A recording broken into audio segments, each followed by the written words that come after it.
안녕하십니까. 반갑습니다. 오늘도 요한 계시록 강의를 들으시러 계시록 교실에 오신 여러분들을 예수님의 이름으로 환영합니다. 오늘은 이제 계시록 강의를 이제 계속해 나갈 텐데요. 오늘은 이제 빌라델비아에 보낸 편지를 가지고 공부를 하려고 합니다. 빌라델비아 교회의 편지는 이제 계시록 3장 7절에서 11, 12절까지 이렇게 좀 있는데, 내용들이 조금 길어서 반을 좀 나누어서 이렇게 다음으로 또 반을 이렇게 하도록 하고, 오늘은 7절에서 9절에 있는 말씀을 가지고 공부하도록 하겠습니다.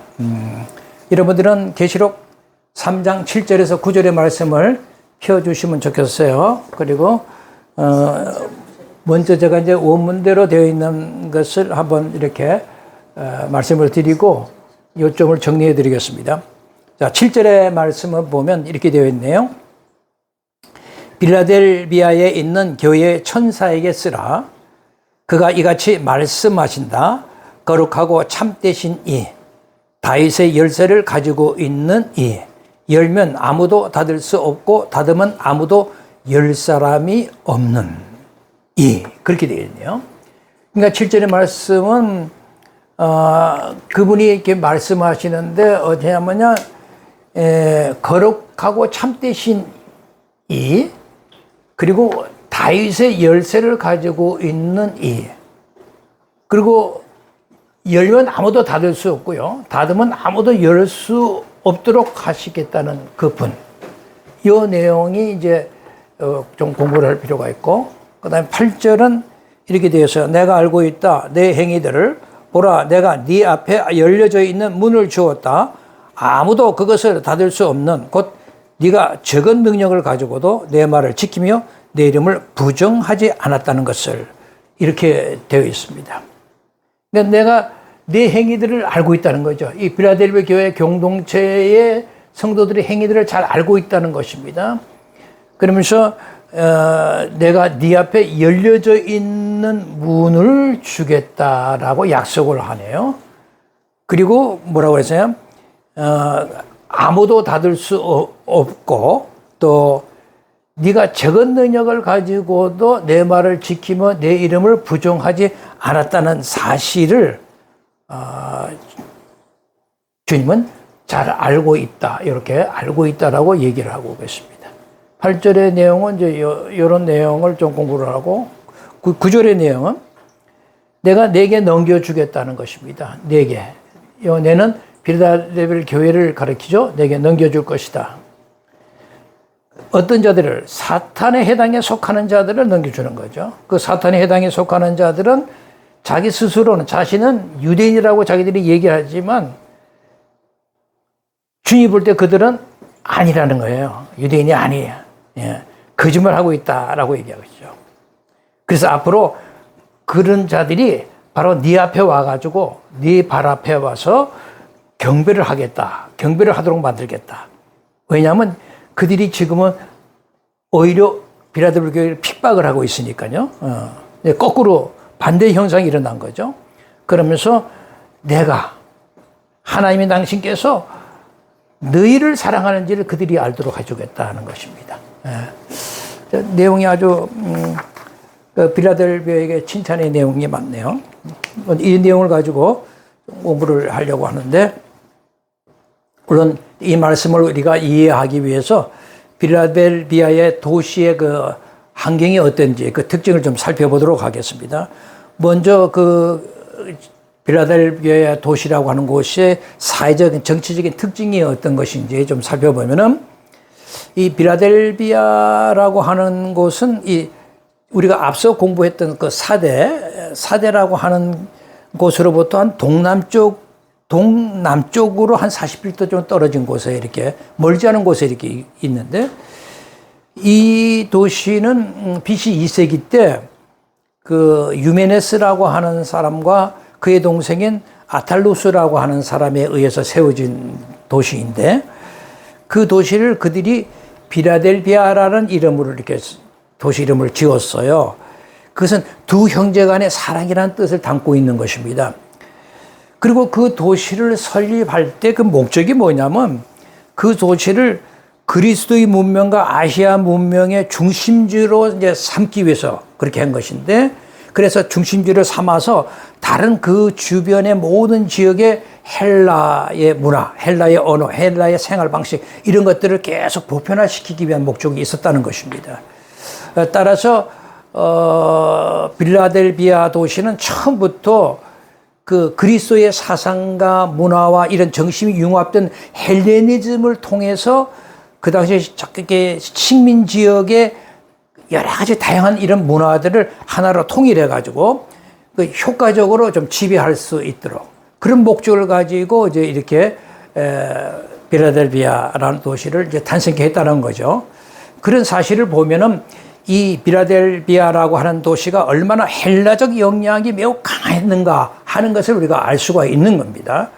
그리고 이제 로마 헬라 시대에서 로마 시대로 넘어갔을 때에 이 바로 빌라델비아라는 도시는 로마의 주요한 통신로 역할을 했어요. 그런 통신로 역할을 하면서 말하자면 지정학적으로 그런 통신로 역할을 하다 보니까 하나의 그 동쪽에 어떤 흘러가는 이 관문 역할을 하다 보니까 그래서 여러 가지 상업에 유리한 그런 환경을 가지고 있어서 매우 이렇게 이제 삶에도 부유한 삶을 이제 좀 살았죠. 그런데 AD 17년에 지난번에 우리가 사대를 공부하실 때 사대가 지진을 영향으로 완전히 무너졌다고 그랬잖아요. 초토화되어 버렸다가. 그때 사대를 강타한 지진의 영향이 이것도 가까우니까 빌라델비아 여기까지도 그냥 강하게 미치면서 그러면서 이것도 아주 파괴가 됐죠. 그래서 여러 면에서 사대가 어려워졌을 때 마찬가지로 이 빌라델비아 도시도 굉장히 어려운 삶을 살게 된 거죠. 그렇게 됨으로써 대부분의 그 도시 안에 있던 거주민들이 대부분 이 도시 안에서 살지를 못하는 거죠. 들어가지 못하고 도시 바깥에 있는 뭐 계곡이라든지 움막을 짓고 뭐 오두막 같은 걸 짓고 그게 살았고, 도시 바깥에서 이제 이 말하자면 농사를 지면서 이렇게 연명하고 이제 그랬거든요. 그런 열악한 환경이 있을 때 그 빌라델비아 도시에 당시에 로마 제국의 황제였던 티베리우스 황제가 로마 제국에게 바치는 그 세금들 이런 것들을 5년 동안을 감면을 해줍니다. 5년 동안을 내지 않아도 좋다. 이 도시를 재건해라. 이래가지고 세금을 낼 돈을 가지고 오히려 도시를 재건하는데 쓰게 되는 거죠. 그래서 빌라델 교회가 이제 그렇게 하면서 이제 다시 한번 이제 이렇게 도시가 발전하게 됩니다. 그런 연유가 있어서 이 빌라델비아 도시에는 그 황제의 배려에 너무나 감사하잖아요. 그래서 그 로마에도 그 황제의 이 기념비를 이렇게 세워주기도 했고, 그리고 그 티베리우스 황제가 도왔을 때 그 황제 다음에 그 양자인 갈리쿠스 황제가 등장했을 때는 그 갈리쿠스 황제를 아주 신으로 모시고 그렇게 숭배했던 그런 이제 곳이었기도 했습니다. 그리고 이제 이 빌라델 교회 안에도 도시도 들여다보면은 그 안에도 살고 있는 이제 유대인들도 있었고 이제 그리스도인들도 있었단 말이죠. 그러니까 그 유대인들과 그리스도인 사이가 갈등도 여기도 굉장히 심해요. 모든 지역이 다 그랬듯이 이 지역에도 이 그리스도인과 유대인 간의 갈등이 또 이게 심했던 것이죠. 그런 이제 특징을 가지고 있던 도시였어요. 그리고 이제 종교적인 특성만 하나 더 좀 살펴보면 이 빌라델비아에 살고 있던 이 사람들도 다른 지역의 도시에서 사는 사람과 마찬가지로 대개 이방 종교를 가지고 있었죠. 이방 종교 형태를 취하고 있었는데, 특히 이제 빌라델비아 도시인들은 그 당시 술의 신이라고 알려진 디오니소스를 아예 수호신으로 모시고 숭배를 했던 곳이니까요. 그리고 있다가 AD 이제 그 69년에 이제 그 베스파시누스라고 하는 분이 이제 황제로 등장을 했는데, 그 황제로 그분이 등극하면서 그 도시, 이 빌라델비아 도시에 하나의 그 명칭을 붙여주는 게 있어요. 그게 뭐냐면 자기가 출생한 그 황제가 가문으로서의 별칭인 그 플라비아라고 하는 명칭을 주는 거죠. 플라비아라고 하는 명칭을 주었다라고 하는 건 플라비아라는 말은 베스파시아누스가 황제 되기 전에 이름이 플라비아였어요. 그러니까 그 자기 가문의 이름을 그대로 이렇게 호칭으로 이제 부척을 준 거죠. 그 당시 황제의 그런 호칭이 부여졌다라고 하는 것은 뭐 굉장히 명예롭게 생각을 할 수밖에 없죠. 그러니까 이제 필라델피아 도시인들은 황제에 대해서 그런 명예를 주신 그 분으로 숭배를 할 수밖에 없는 거죠. 그러니까 황제 숭배에 얼마나 열심이었나 이런 걸 우리가 짐작할 수가 있는 것이고, 그런 점에서 보면 필라델피아라고 하는 도시도 혼합 종교, 그 다음에 로마 황제 숭배, 그런 것들이 참으로 만연했던 도시였다라고 하는 사실을 이제 알고 이 본문으로 들어가 보자 하는 것이죠. 그래서 여기에서 예수님이 제일 먼저 필라델피아에게 소개하는 것이 뭐냐면 당신을 거룩하고 참되신이다라고 소개를 하고 있죠. 그죠? 거룩하고 참되신이다. 여기서 이제 두 가지 의미가 있죠. 나는 거룩한 분이고 참되신 분이다. 예수님이 거룩하신 분이고 참되신 분이다는 두 가지 의미를 가지고 거룩하고 참되신이다라고 당신을 이렇게 소개를 하고 있습니다. 그러니까 여기에 이제 그 거룩하다라고 하는 이런 표현은 이 구약 성경의 그 하박국 3장 3절에 보면은 하나님을 거룩한 자라고 표현을 해요. 또 이사야서 4장 20절에 25절에도 보면 하나님의 호칭을 거룩한 자라고 호칭을 하거든요. 그렇게 사용하는데 오늘 이 계시록 문맥에서는 이런 그 말하자면 거룩한 자를 구약에서 그 하나님에게 사용되어지는 칭호를 그대로 이어서 이제는 그리스도에게 적용을 하는 거죠. 그래서 그리스도에게 주어지는 신적 칭호로서 여기서는 사용을 하고 있는 거죠. 하나님에서 그리스도에게로 칭호가 이렇게 전환되어서 나타나는 것입니다. 그래서 거룩하니 이렇게 사용을 한 것이고, 그 다음에 이제 참되신이다라고 할 때 이 참되다라고 하는 말, 아레디노스라고 하는 말인데, 아레디노스라고 하는 단어를 우리가 쓸 때는 참되다 할 때는 하나님이나 또는 우리 그리스도께서는 참된 분이시다. 당신이 참된 분이시기 때문에 당신이 하신 말씀은 반드시 성취하신다라고 하는 것을 암시할 때 이런 단어를 씁니다. 참되다 할 때, 당신이 참된 분, 신실한 분으로서 당신의 말씀은 반드시 성취하시는 분이구나. 그럴 때 이 단어를 쓰는 것입니다. 그래서 예수님을 참되신이라고 이렇게 규정할 수 있는 것은 예수님은 당신이 약속한 말씀을 반드시 성취하는 그런 메시아 사역을 완전히 완수하는 그런 것을 감당하기에도 충분하신 그런 분의 의미를 다 이렇게 담고 있다라고 하는 것입니다. 그런 의미를 이렇게 기억하면 되겠고요. 그 다음에 이어지는 것을 예수님을 다윗의 열쇠를 가지신 분이다라고 밝히고 있죠. 다윗의 열쇠를 가지고 있다라고 요한이 쓸 때는 이 본문은 그 이사야서 22장 22절의 말씀을 배경으로 하고 이 말을 쓰고 있는 겁니다.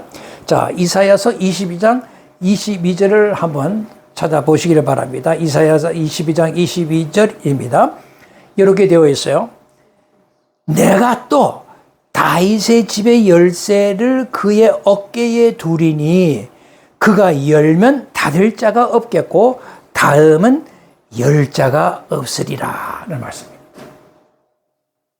다윗의 열쇠를 그의 어깨에 두린데 그가 열면 닫을 자가 없고 닫으면 열 자가 없다는 거예요.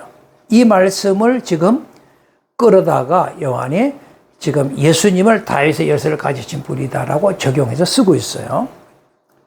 그렇다면 먼저 그 이사야서에서 그 말하고 있는 이 내용을 조금 우리가 생각해 볼 필요가 있겠네요. 그죠? 이사야서 말할 때 여기에 등장하는 그라고 하는 사람은 그의 어깨에 둔다. 그가 열면 할 때 그 그라고 하는 사람은 엘리야김이라고 하는 사람입니다.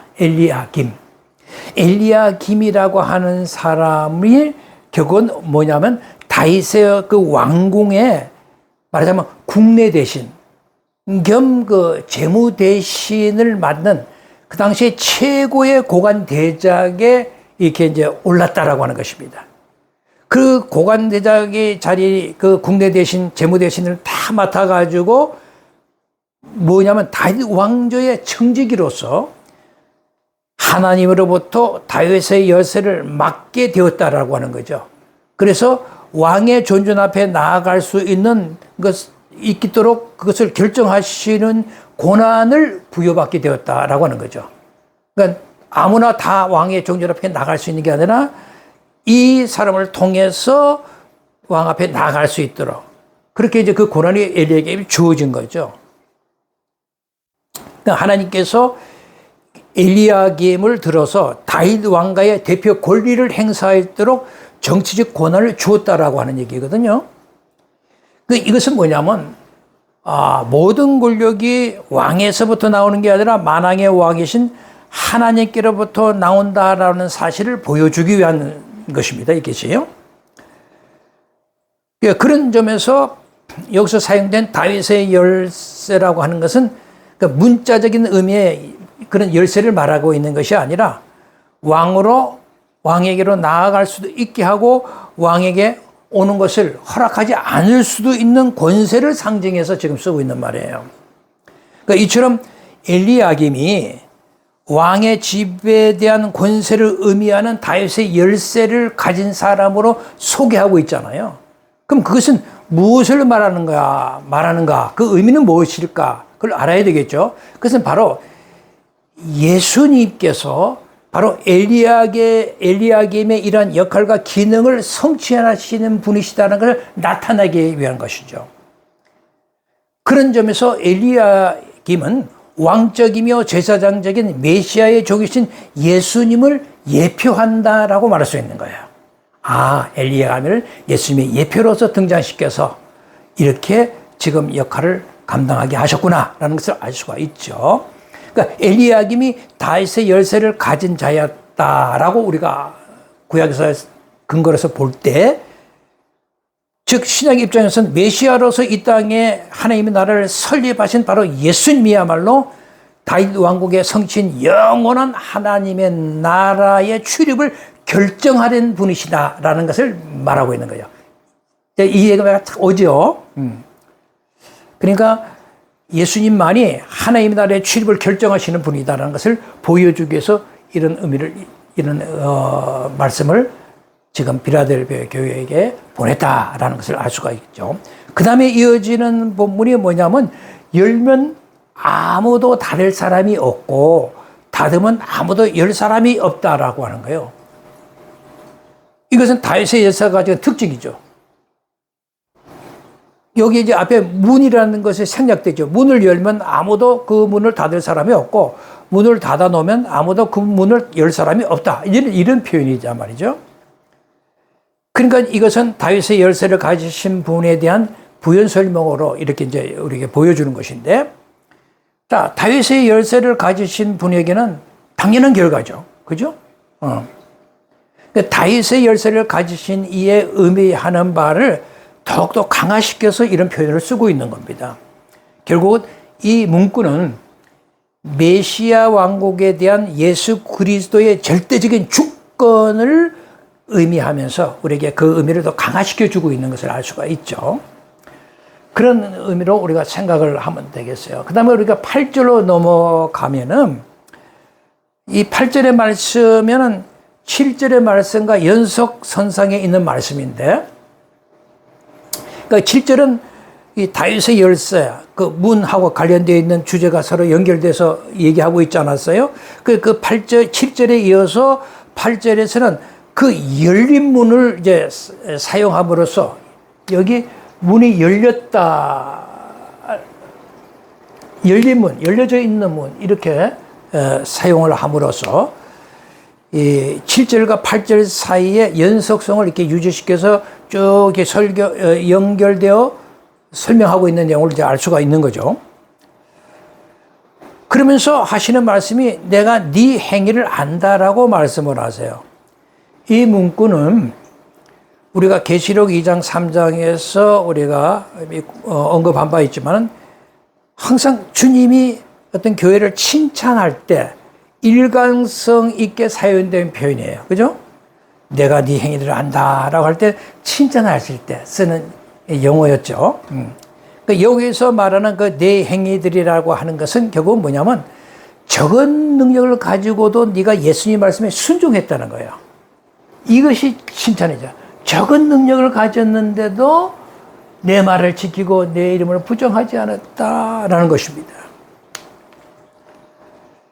그러면 왜 그렇게 예수님이 말씀하셨을까요? 한번 우리가 생각해 보자고요. 자, 이런 것을 미리 바탕으로 생각하면 이해가 더 쉬워지는 것이, 당시 로마 사회라고 하는 데는 항상 이런 통념이 있었는데, 어떤 통념이 있었냐면은, 야, 강한 힘을 가져야 어떤 것도 해낼 수 있어. 강한 힘을 가져야 돼. 그런 어떤 사회적인 통념이 자리 잡은 사회였어요.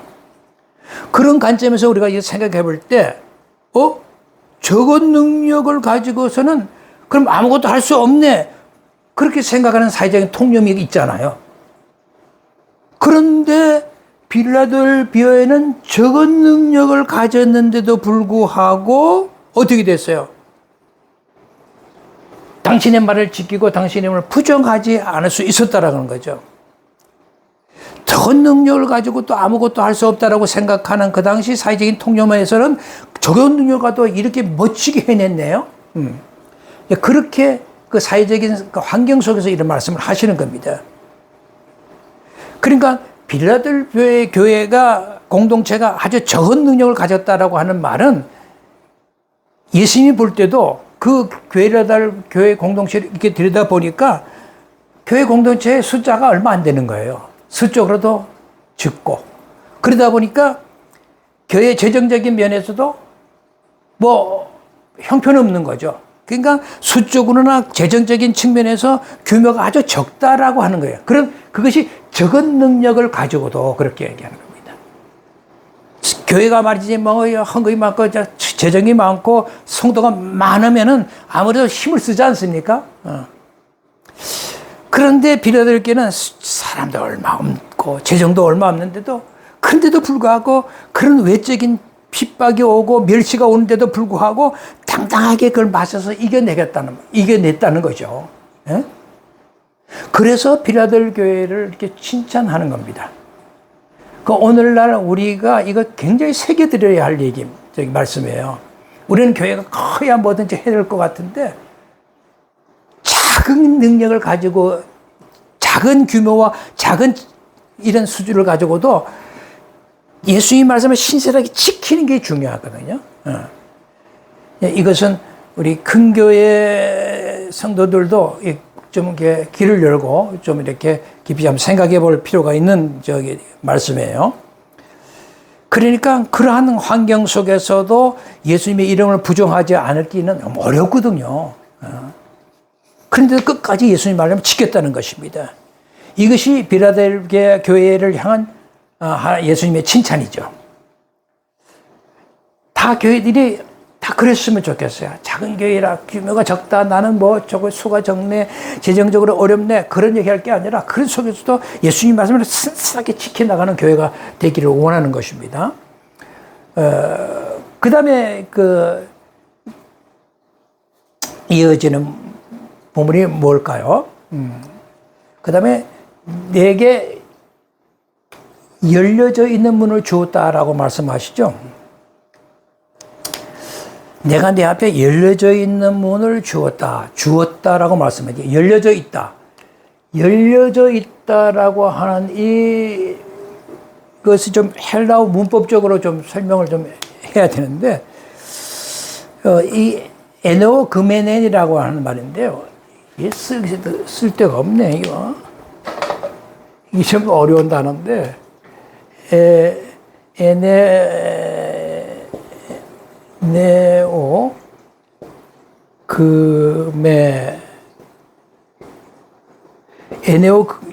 에네오그멘이라고 하는 이 단어인데, 이 단어는 문법적으로 좀 설명을 좀 드려야 되겠네요. 어차피 완료 수동태 분사형이라고 하는데, 헬라어로. 그러니까 수동태로 사용되었음에도 완료형으로 사용되었다라고 하는 거죠.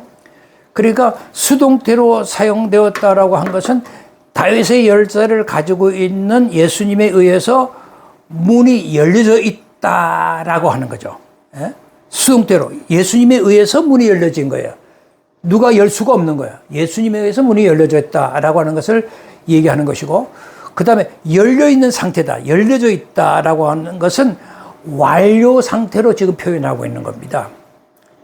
그러니까 완료되어 있다는 것은 예수님의 메시아 사역에 의해서 이미 완료되어서 지금까지도 계속 지속적으로 열려져 있는 상태다라고 하는 것을 지금 얘기해 주려는 목적을 가지고 있는 거죠. 그래서 이 열려져 있는이라고 하는 이 표현이 완료 수동태형으로 엘라 본문에서는 쓰고 있습니다. 그러니까 모든 것이 예수님에 의해서만이 가능한 거죠. 예? 그리고 여기서 이제 열려져 있는 문이라는 문구는 열려져 있는 문 하니까 우리가 복음 전파할 때 이게 열린 문 그런 의미하고 이건 전혀 다른 의미입니다.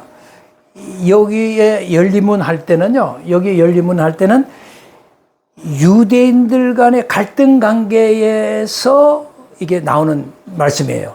그 갈등 관계에서 비춰서 우리가 생각해 볼 때 이런 얘기가 되는 거죠. 초기 그리스도의 공동체를 이룰 때 보통 유대인 출신으로서 그리스도인들이었단 말이죠. 그들이 유대인으로서의 그리스도의 공동체를 세우니까 자신들의 친족인 수밖에 없는 그런 유대인들, 자신들이 친족일 수도 있는 그런 유대인들로부터 파문을 당했거든요. 그 유대인 공동체로부터. 그러면서 파문을 당했다는 것은 많은 고난이 온다는 거죠. 핍박이 온다는 얘기잖아요. 그래서 유대 공동체에서 쫓겨나게 된 그 유대인 그리스도인들에게는 어떻게 됐다는 것이에요? 해당에 들어갈 수 있는 문이 딱 닫았다라고 하는 거예요. 절대로 너희들은 해당에 들어올 수 없다라고 문을 닫아버린 겁니다. 유대인들이 그렇게 한 이유가 뭐냐? 자, 그들의 눈에 비친 그 그리스도인들의 행위라고 하는 것은 유별나게 보이는 거죠. 뭔가 독특해 보이고, 그런 그 자기들 눈에 비친 그 유별난 행위 때문에 로마 제국에 의해서 그들이 핍박이 지금 대상이 되고 있는 때인데, 자신들도 혹시 또 저들의 유별난 행위 때문에 우리까지 그냥 덤으로 그리스도인과 동등하게 말하자면 이렇게 취급이 돼가지고 그 어려움이 오지 않을까, 그런 이제 위기의식이 이제 있었던 거예요.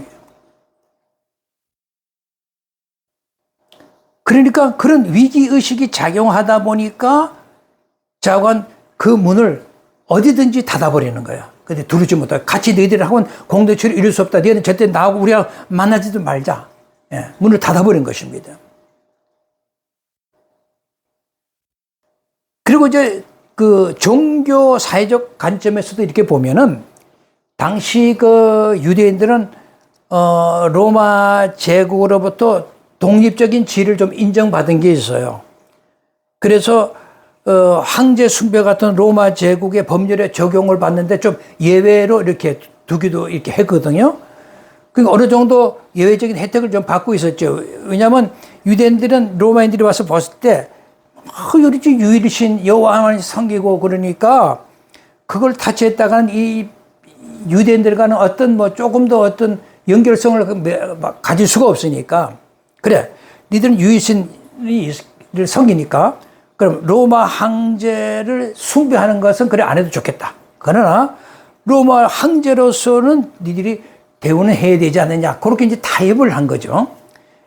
그러니까 자기들은 그런 점에서 로마 황제 숭배를 안 해도 되는 그런 혜택을 받고 있는 중에 있었는데, 근데 이 그리스도인들 때문에 그런 것들이 딱 묻혀지면서 그 로마인들에 의해서 자기들도 자기들 그 혜택과 보호를 받던 그런 것들을 그리스도인 때문에 받지 못할까 두려워가지고 그렇게 이제 핍박을 했단 말이죠. 그런 점들이 다 있어가지고 이 열린 문이라고 하는 것을 우리가 들여다봐야 되는 거예요. 그리고 또 신학적인 측면에서도 보면 그래요. 유대인들은 예수 그리스도를 메시아로 인정할 수가 없는 거잖아요. 그러니까 오히려 그걸 신성 모독으로 여기고 있었으니까. 그러니까 그 명분을 가지고 그리스도를 핍박하는데 그냥 앞장서 이제 있었기 때문에 결국은 이제 유대인들과의 그리스도인과의 갈등은 결국은 우리 그리스도의 입장에서는 더욱더 로마 제국의 핍박을 무차별하게 노출되는 결과를 가지고, 왜냐하면 예수님은 우리 그리스도인은 로마처럼 우리는 황제가 우리 성경을 숭배할 수 없다. 우리 예수님만이 우리의 왕이시고 만주의 주시다라고 섬기니까 말이죠. 결과적으로 그 당시 그리스도인들이 사회와 민족으로부터 소외되어서 정말 사회적으로 불안정한 그런 삶을 살 수밖에 없었단 말이죠. 이러한 유대인들과의 그냥 긴장 상황이 우리는 이미 서문화 교회를 공부할 때도 이미 우리가 이제 얘기를 나눴잖아요. 그때 언급했던 사탄의 해당과 동일한 상황이 바로 이곳에서도 발생한 것입니다. 이런 데 배경에서 볼 때 유대인 그리스도인들에게는 그 닫혀있는 해당의 문과 대조해서 지금 열려져 있는 문, 이것이 등장하는 거예요. 그렇게 대조해서 드는 거지 우리 복음의 문을 이렇게 연결시켜서 생각하시면 안 돼요. 그러니까 이 열려져 있는 문이 빌라델비아 교회 공동체 앞에 이렇게 딱 놓여 있다라고 하는 것은 뭐예요? 유대인들에게는 닫혀져 있는데 그리스도인들에게는 딱 그 열려져 있는 문이 열려져 있는 거예요. 그것은 그 앞에 있다는 그 사실 자체가 그들이 진정한 메시아적 왕국에 속한 하나님의 종말적 백성들이다 라고 하는 것으로서 예수님으로부터 위로를 받고 있고, 진정한 너희들 그리스도부터 용납받은 자다라고 하는 것을 이렇게 강조해 줌으로써 그들의 적은 능력으로 이겨난 것을 칭찬해 주고 있잖아요. 그래서 이 문을 열어놓으신 분이 다름이 아니라 7절에서 다윗의 열쇠를 가지신 분으로서 언급되는 바로 예수님이시다라고 이렇게 이제 밝혀주고 있는 것입니다. 그러니까 이것은 역으로 생각하면 사탄의 해당으로 간주되는 그 유대인들에게는 이 열려진 문은 결코 너희들은 들어올 수가 없다라고 하는 것을 말해주고 있는 거죠. 여기 이제 좀 재밌는 표현이 하나 있긴 있어요. 열려져 있는 문을 어떻게 해요? 주었다라고 표현을 해요. 주었다. 대독하라고 하는 말인데, 대독하라고 하는, 이게 주었다라고 하는 표현을 사용했는데, 이것은, 이렇게 열려져 있는 문을 이렇게 준 거니까, 그죠? 열려져 있는 문이 선물로 약속되어진 것이라고 하는 것을 보여주는 것입니다.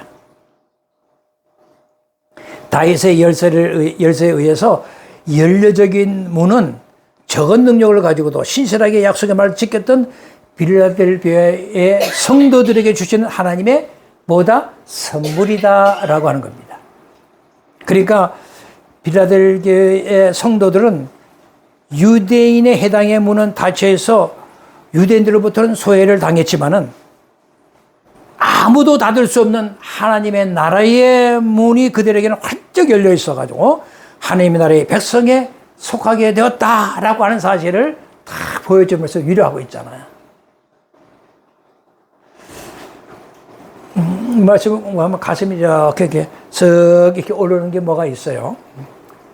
9절로 넘어가겠습니다. 9절로 넘어가면 9절의 말씀은 빌라델비아 성도들을 괴롭힌 유대인들에게 향한 심판의 말씀이 등장하는데, 이 악한 자들에 대한 이러한 심판은 역으로는 뭐예요? 빌라델 교회의 성도들에 대한 보상의 의미를 갖고 있는 거예요. 예? 여기 빌라델비아 성도들을 괴롭힌 유대인 무리를 사탄의 해당에 속한 자들이다라고 얘기해요. 사탄의 해당에 속한 자들이다. 사탄의 해당에 속한 자들이 되면 정말 안 되죠. 그러니까 사탄의 해당에 속하는 자들은 자기들이 유대인 출신이라 할지라도 그들은 진정한 유대인이 될 수 없는 것이죠. 그러니까 자칭 유대인들이 자기 사탄의 해당이라고 불리는 이유가 뭐냐면 그들 스스로가 참다운 하나님의 백성이라고 얘기하는 그 하나의 백성들, 빌라델비아 성도들을 핍박했기 때문에 그런 얘기를 듣는 거거든요. 이러한 행위들은 우리가 이제 구약 성경에 쭉 보면 출애굽 시대에 바로 왕이 이스라엘에게 행했던 행위이고, 또 바벨론 시대에는 바벨론 제국이 이스라엘에게 행했던 행위하고 같은 거죠. 그러니까 하나님의 백성들을 괴롭히는 이러한 행위들은 무엇인가를 정확하게 알아야 될 것이니, 하나님의 백성을 괴롭혔다. 그것은 바로 하나님께 대한 도전이다라고 하는 것이고요. 하나님을 모독하는 것이다라고 하는 것입니다. 따라서 당시에 빌라델비아의 성도들을 괴롭힌 유대인들은 과거에 자기들이 뭐 아브라함 자손이었다라고 어떻게 떠들고 다윗의 왕국에 난 속했다라고 뭐 떠들된다 할지라도, 지금 하나님의 백성에게 열려져 있는 구원의 문에는 절대로 들을 수 없는 자라고 지금 심판을 받아버린 것입니다. 그들 자신이 언약의 백성으로서 유대인이라고 말할 수 없는 자들이다라고 하는 것이 성경의 평가예요. 그래서 예수님은 그들을 내가 네게 넘겨줄 것이다 라고 지금 약속하시는 겁니다.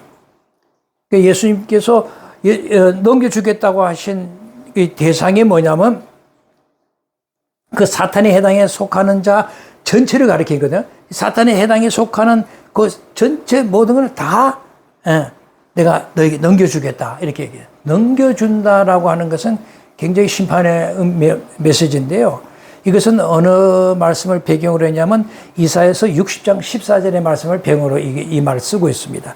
이사야 60장 14절을 한번 찾아보면서 보면, 너를 괴롭히는 자의 자손이 몸을 굽혀 내게 나오며 너를 멸시하던 모든 자가 내 발 앞에 엎드린다라고 하는 것입니다.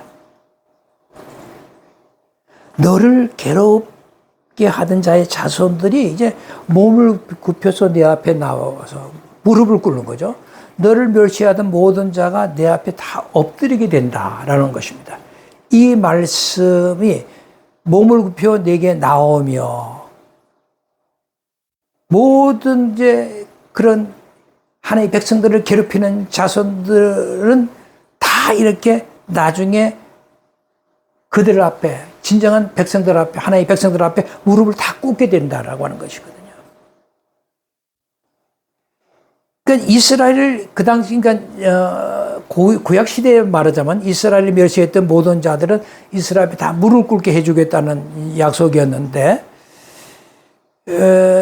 이 요한계시록 본문에서는 이 구약의 이스라엘을 어떻게 연결을 시키냐면 빌라델비아 공동체로 연결시키는 거예요. 그러니까 잘 들으세요. 구약의 이스라엘을 어디로 연결한다? 빌라델비아 교회 공동체와 같이 연결을 하는 거예요. 그리고 이스라엘을 멸시하고 핍박했던 이방 나라를 어디로 가리키냐면 지금 사탄의 해당으로 바꾸어서 지금 표현하고 있는 거예요. 네? 잘 이해를 하시길 바랍니다. 그러니까 사탄에게 속한 모든 자가 정말 하나님의 진정한 백성인 빌라델비아 성도들에게 넘겨진다라고 하는 것은 우리가 조금 전에 살펴본 이사야 60장 14절에서 보여준 종말적 약속의 성취라고 말할 수가 있죠. 그죠? 그 괴롭힌 자의 다 몸을 굽혀 네게 나왔다는 거죠. 무릎을 꿇는다는 것입니다. 그것이 내가 너에게 넘겨줄 것이다 라고 지금 표현하고 있죠. 그러니까 내가 네게 넘겨줄 것이다 라고 하는 문구 자체가 악의 세력에 대한 완전한 승리를 확정해주는 수사적 표현이죠. 어떤 수사적 표현이라고요? 악의 세력에 대한 완전한 승리를 확정해주는 그런 수사적 표현이다라고 기억해 주시길 바라겠습니다. 그리고 오늘 살펴볼 마지막 문구가 그들이 와서 내 발 앞에 경배하도록 만들어 내가 너를 사랑하는 줄 알게 하겠다. 내가 너를 사랑하는 줄 알도록 해주겠다라고 하시네요.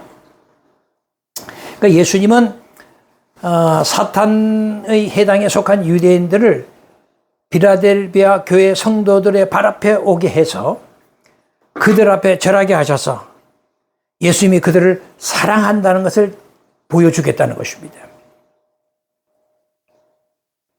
그러니까 이런 일련의 표현은 결국은 빌라델 교회 성도들에게 고난을 안겨주었던 그 유대인들 앞에서 빌라델 교회 성도들을 쫙 높여줌으로써 유대인들을 부끄럽게 하시려고 하는 예수님의 그 의지를 잘 드러내고 있는 표현이다라고 하는 것을 알 수가 있죠.